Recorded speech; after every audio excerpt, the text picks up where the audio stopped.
It's okay. You're safe now. Where's Adam? I need him to do an emergency podcast with me. Already had a kid. Excuses, Adam! He's not even here. Davy Clarkson is a Toronto Maple Leaf again, and what the hell is going on? What is the trade? What is the trade? Seriously, what is the trade? Lay it on me. Just enjoying my summer, having a good time relaxing, if you can believe it, and Leafs PR is on notifications on Twitter. Here we go. Hit me with that truth. Player alert. The Maple Leafs signed goaltender Michael Neuvirth to a professional... Not that what? You can't trade to get David Clarkson back and then send that out a few minutes later. Are you nuts? There's no way that tweet was ran by the Leafs medical staff. You know how many people you just put in danger? Okay, hit me with the tweet. Hit me with it. Let's go. I'm calm. I'm cool. I'm ready. Sport check. Player alert. Even the Leafs player alerts are sponsored. Maple Leafs acquire a 4th round pick in the 2020 NHL draft.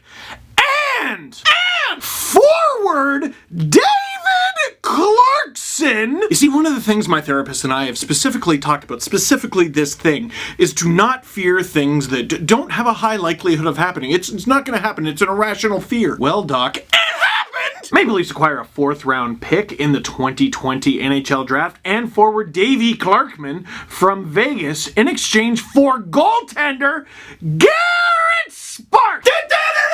Whew. Wow. There's a lot to digest there. There's a lot. This is going to be a very informative video. Hi, Steve Dangle.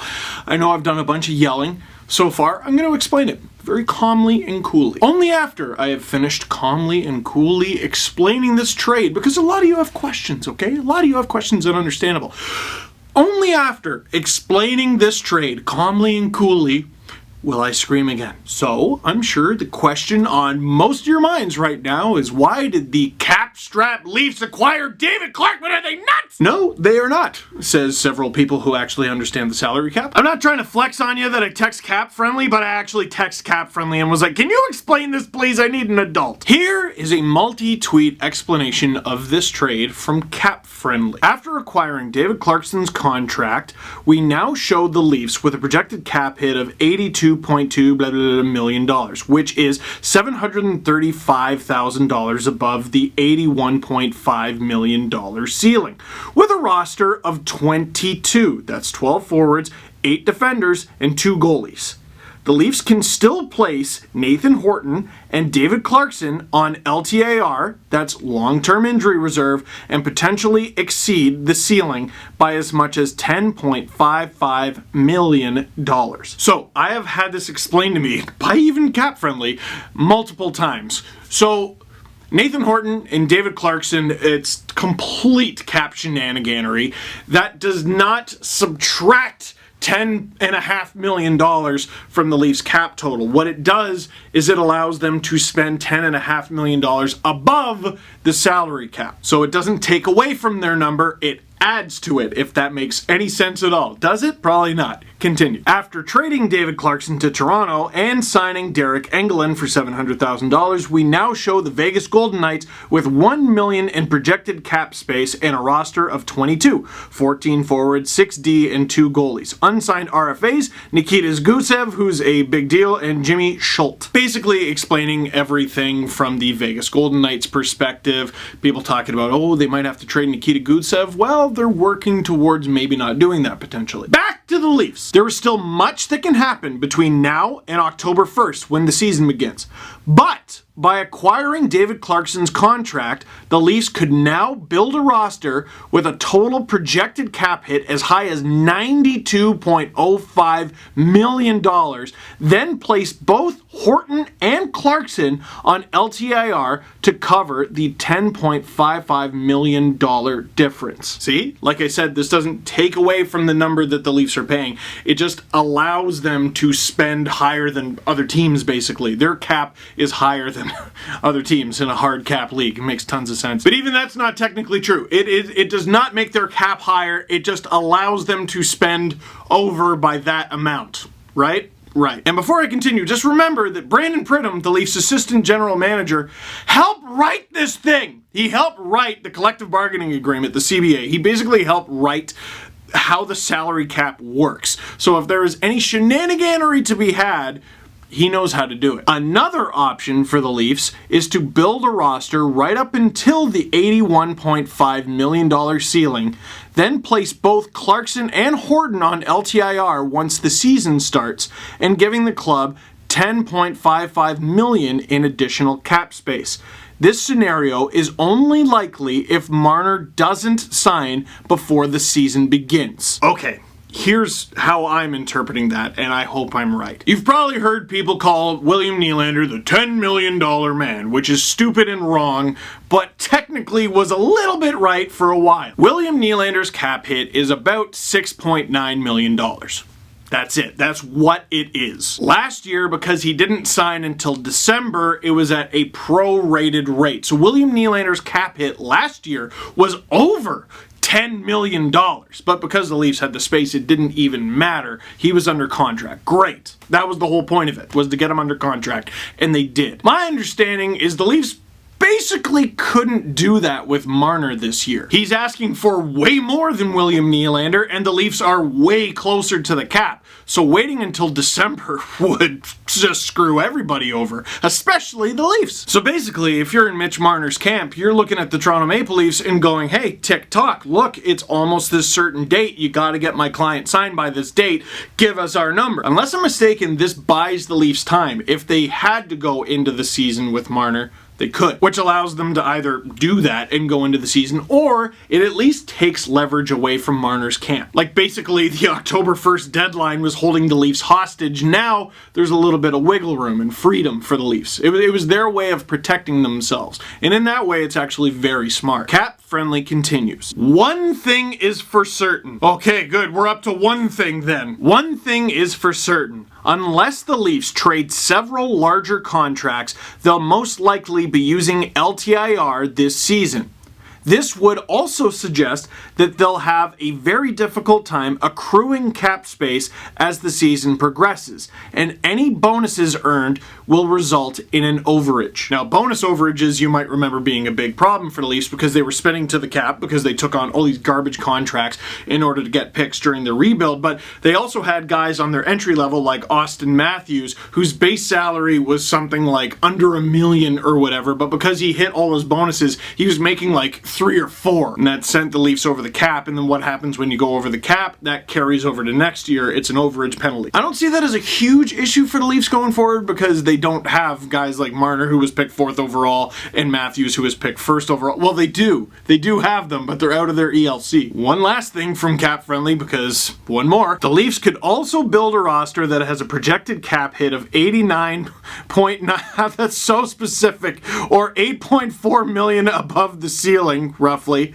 Then place Horton, Dermott, and Zach Hyman on LTIR on October 1st to cover the difference. Finally, they place Clarkson on LTIR on October 2nd, giving them $5.2 million in additional space. What? Now, there was another thread going around by someone named Earl Schwartz, and I'm going to be much quicker with their thread. According to their Twitter bio, they read the CBA and do cap stuff, and they're in the Niagara College of Sports Management. That's a weird way of writing it, Earl, but I will let it go because look at the flow! Take it away, Earl. The Clarkson deal is not about acquiring an asset for Sparks. This is a cap move. May seem odd to acquire a $5.25 million contract when your team is tight to the cap, but this is purely a long-term injured reserve move for the Leafs to enter the season with Marner unsigned. I know this is a lot of tweet reading. It's leading somewhere, trust me. Before this move, the Leafs would not have been able to get full LTIR relief for Horton without Marner being signed, and would have been unable to sign Marner without Horton on LTIR once the season starts. Here's why.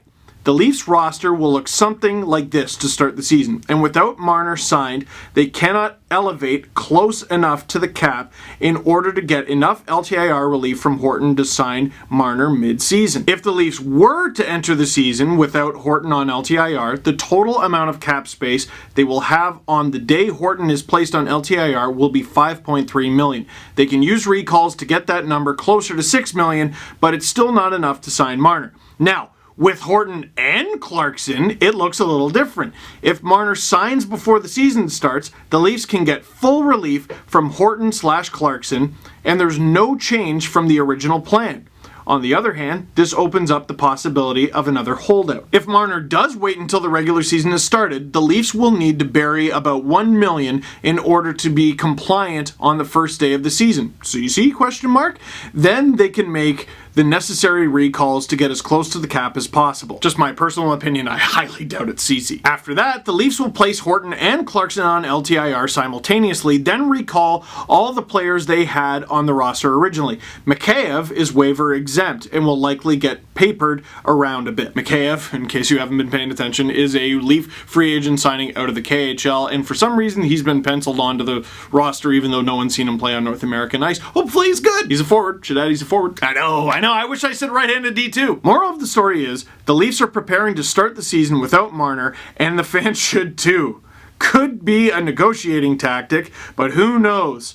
I'll be posting a little later with some exact numbers. Thanks for the ray of sunshine there, Earl! I've already read way too many tweets in this video to begin with. If you want more, because there is a lot more on that account, Earl Schwartz 27. Now that I have read that all to you, did any of that make any sense? No, it very did not! Abolish the hard cap! Get rid of it! Get rid of the salary cap altogether? I didn't say that, I don't think! Get rid of the hard cap! Have a soft cap! Have something that real leagues like the NBA have! This hard cap nonsense! It's not even real! It's non-existent! The Leafs pay everybody! Everybody gets money from the Leafs! The Leafs take care of everybody's problems, and they pay for it the old-fashioned way, money! Cash! So that's the Leafs in this whole little pyramid that I'm about to come up with, this salary cap pyramid. The Leafs at the top, they pay for everything. Then there's the Ottawa Senators who say you pay players to play for us. The Zaitsev salary bonus shenanigans and the Anisimov salary bonus shenanigans. And now they can use all the actual cash that they save to buy Ubers to and from the arena and anywhere that actually matters in Ottawa. Then there's the Arizona Coyotes. The Leafs, we pay everybody the Sens. You pay players to play for us. The Coyotes, you pay players not to play for us. What are you talking about, Steve? The Coyotes are less than $200,000 away from the salary cap. Which is true, which is 100% true. The the Arizona Coyotes are $178,000 away from the salary cap. Over $7 million of that is a almost $2 million Mike Ribeiro buyout and an over $5 million cap hit on Marian Hossa. Remember him? Marian Hossa this season and next. And there are 1,000 examples. There's so much of this. And now the Toronto Maple Leafs are acquiring over $5 million of David Clarkson, who they traded for Nathan Horton, who is technically a Leaf a little bit, to acquire cap relief? To recap, the original trade was David Clarkson, who was overpaid but can play, traded for Nathan Horton, who was obviously never going to play again. The Columbus Blue Jackets said, well, he's overpaid, but at least he's something, so we'll have him on our team. Can't afford to pay a player to not play. And the Leafs, because they've been doing this for several years ago, said, oh, we can! And then Clarkson went to Columbus, and the Leafs got that cap relief, that LTIR, whatever. Clarkson went to Columbus, and then it got to the point, unfortunately, because of injuries, to the point where he couldn't play either. And the reality stayed the same for Columbus. They could not pay that amount of money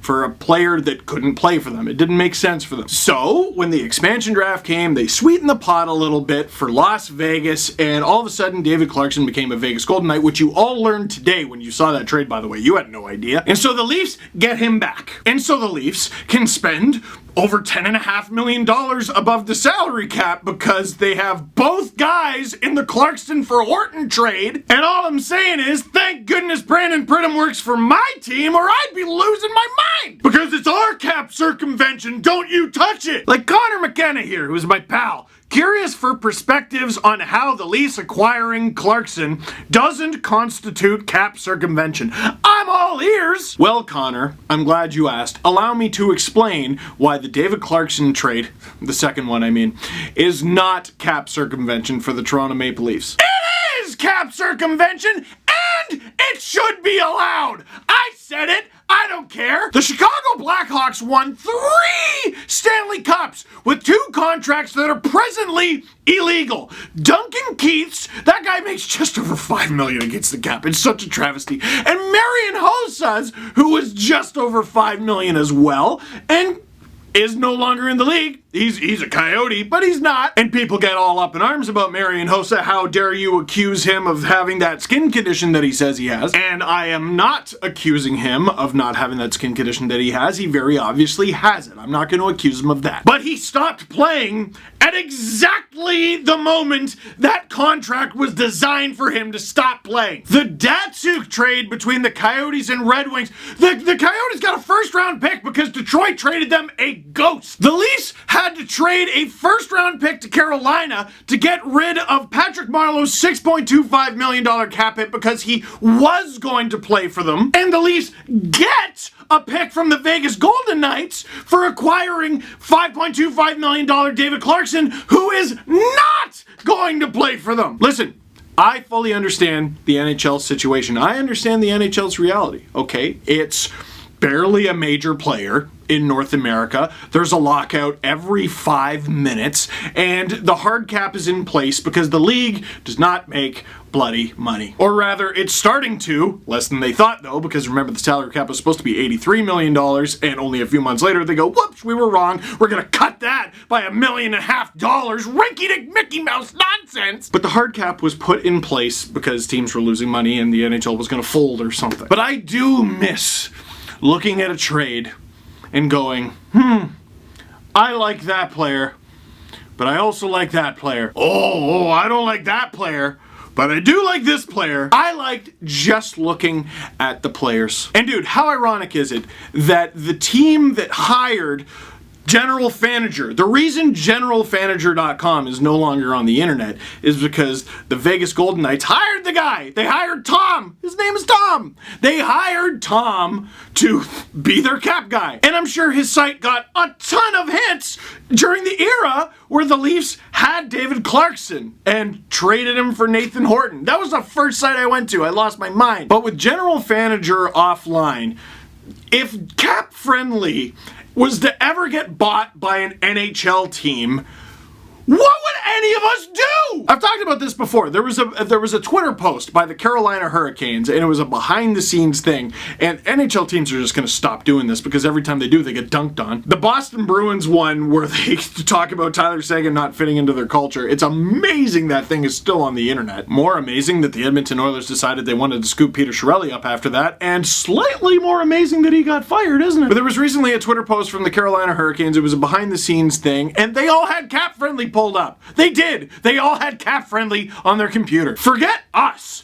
NHL teams will crumble to the ground because no one will know what anyone makes. And in this hard cap league, if you don't know what anyone makes, you don't know anything. This trade wouldn't make any sense if you didn't understand the cap implications and LTIR and all this nonsense. If Cap Friendly was to ever get bought out by an NHL team, we'd all be crowdfunding Earl from earlier in this video saying, Earl, please make a website. Do you know how to code? Is it in your hair, the knowledge to code? You gotta think about all the ways this trade is gonna get consumed, okay? We're gonna talk about it on YouTube channels like this. There's only a few of us, but it's fun, and it's gonna be talked about on websites, and it's gonna be talked about on the radio. And it's going to be talked about in newspapers, and if not newspapers, in text, maybe on The Athletic. What percentage of the people who are going to hear about this trade, Leaf fans, actual, honest-to-goodness Leaf fans, Vegas Golden Knights fans who are brand new to the thing, what percentage of fans of either team, let alone any of the other teams around the NHL,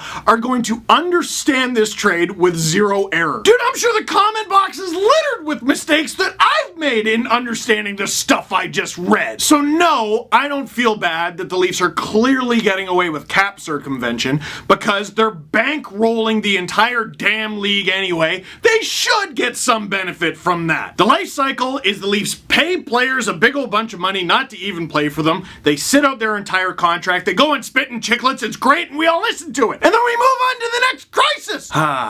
Garrett Sparks was also traded. I should probably mention that before the end of the video, shouldn't I? Very interesting. So the Leafs signed Michael Neuvirth. I should probably get his name right after all these years in the league, and now he's a Leaf. He signed a tryout with the Leafs. I like that move. But he was terrible last year, I know that. And he was. Boy, was he terrible. He played like 8 hockey games, but he was injured the whole time. And if you look at his career track record, he is not nearly that bad. If he recovers, which is not guaranteed, but if he recovers, he could be a steady goalie in net for the Leafs. It's not guaranteed. That's why it's a tryout. Nothing wrong with the tryout. It's nice. Garrett Sparks getting traded to Vegas makes so much sense for Garrett Sparks. Because if you watched him play, he was an extraordinarily chaotic goalie in the net, and he is going to get tutelage from one of the most chaotic goalies of this past generation. You could argue that he's played in the wrong decade for a couple decades, Marc-Andre Fleury. None of it looks pretty, except for him. I mean, he's a pretty guy, but none of it looks pretty when he's in the net, but he makes the save. He almost stole a cup for the Vegas Golden Knights, an expansion team. And dude, the Leafs basically kicked Sparks off the team right before the playoffs. Did you think that was gonna get repaired? Sparks tweeted this out as soon as the trade was announced: "Do right and kill everything." If you know the lyrics to this song, you know that Sparks is basically saying the Leafs are gonna miss him a little when he's gone. Which is a hilarious tweet. I love it. It only adds to the drama. But the thing is, you gotta back it up. And you know he is going to beg to face the Toronto Maple Leafs the 2 times that they play. He's gonna beg to play the Leafs when the Vegas Golden Knights visit Toronto. I feel badly about the way the Garrett Sparks era ended because it started so good. Garrett Sparks was a 7th round pick of the Toronto Maple Leafs in the 2011 NHL draft, and that was a bad one for the Leafs. You might remember that as the Tyler Biggs draft. They also drafted Josh Levo that year. Duffed that. But at least they got promising prospect Michael Clarkson, and oh no, he went to Ottawa, didn't he? He's in Ottawa now. He was in the Zaitsev trade. But Sparks was a 7th round pick. What are you going to expect out of that? Well, only a shutout in his first career NHL start. And he cried in front of the Air Canada Centre back when it was called that, and it was a beautiful thing. And then he proceeded to get shelled. But the Leafs were terrible. They were projected to finish in last place. He was playing a lot of games, supposedly injured for a bunch of them. What did we ever expect? And so he works at it. He works at it, and he continues to get better, and he wins AHL Goalie of the Year 2 seasons ago now. Wins the Calder Cup. Listen, everyone's saying, well, Goalie of the Year doesn't mean anything, the Calder Cup doesn't mean anything to NHL success. Fine, but he was in the AHL, where the Leafs put him. He did everything he could have done. AHL Goalie of the Year, Calder Cup. That's as good as he can do when it comes to hardware. Now, it was weird, he was wacky and making saves by the skin of his teeth, and there was one, he made a save barehanded. I saw that with my own 2 eyes. Like, he dropped his stick and he made a blocker sit. No, he lost his glove and he made a save with his bare hand. Then he's Leafs backup, and no one gives him a shot. No one. Listen, you can talk about, well, he wasn't very good, he was garbage, he was a sieve, his numbers were bad. You can say whatever you want, but a lot of Leafs Nation never gave this guy a shot. Never. You never even considered it. A lot of it had to do with when he was on the Leafs when they finished last, but a lot of it also had to do with the fact that the Leafs lost Calvin Pickard, I'm sure. No, it had to do with they lost Curtis McElhinney. I will still defend the logic behind that. Curtis McElhinney had the best season of his career at like, what, 35? That's not supposed to happen. Generally speaking, he shouldn't have been able to repeat that. Garrett Sparks, as the younger guy, was the better bet. The Leafs were going to lose him to waivers. So what happens if they lose him to waivers? They keep McElhinney. He's not as good as he was the year before, and now you don't have a young guy behind him to replace him. I would call that pretty irresponsible. Here's the thing. He stunk. He stunk. There were stretches where he didn't stink, but he stunk this past season. Doesn't mean he's going to stink going forward, but he wasn't very good. I don't think him and the coach got along at all. I think, as evidenced by him tweeting like 5 seconds after the trade was announced, he was on Twitter way too much, and his brain was just full of people telling him he stunk. And honestly, I think he'll be better in Vegas, man. He's got a fresh start. This is great for him. So now, where does that leave the Leafs' backup situation? Completely wide open still. But that was not the point of this trade, nor was the 4th round pick, although that's a nice little sweetener. The Leafs add some cap bull shenanigans, and the Marner saga looks like it might drag out even longer. Cap shenanigans involving 2 players who are never even going to play again to extend a contract dispute for a multi-millionaire. Isn't this why you got into sports? Isn't this what you love about it? Hopefully it works out for the Leafs. It sounds like it could be smart. It sounds like it was a good idea regardless.